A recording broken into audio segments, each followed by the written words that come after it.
یہ نظر ایک لائٹ جل گیا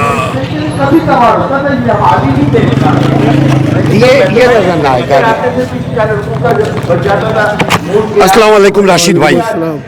راشد بھائی یہ جو دھرنا ہو رہا ہے آج 14th دھرنا ہے, اس کے کیا رزلٹ نکلیں گے اور اس کے کیا اغراض ہیں بنیادی طور پہ ذرا بتلانا پسند کریں گے پلیز. بسم اللہ الرحمن الرحیم.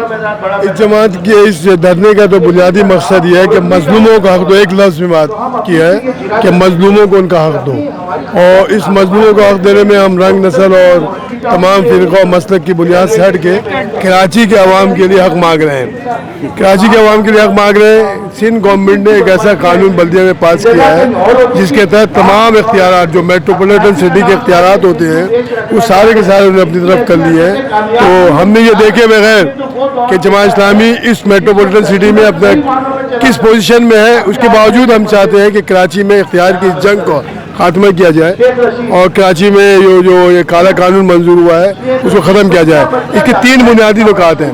سب سے پہلے تو میئرشپ کو پورے مکمل اختیارات دیے جائے, میئر کو بااختیار بنا دیا جائے. انہوں نے تمام اداروں کو اپنے انڈر میں لے لیا ہے. تمام ادارے KMC, KDA, water board, water and sewerage board اور اسکول, یہ سارے کے سارے جو ہے میئر کو واپس کیا جائے.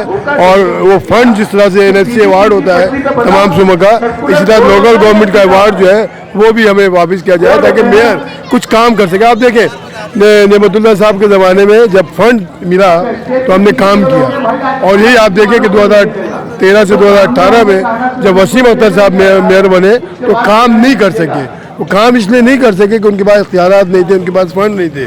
ہمیں پوچھا بااختیار ملا تو ہم یہ کہتے ہیں کہ جو SLGO 2001 ہے وہ بحال کیا جائے.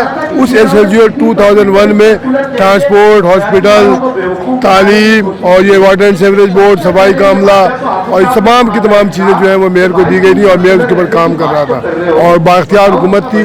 اور مشرف صاحب نے سپورٹ بھی کی تھی اس نام کو, اور ہم نے اس سپورٹ پہ پورا اپنے آپ کو اتر کے دکھایا تھا.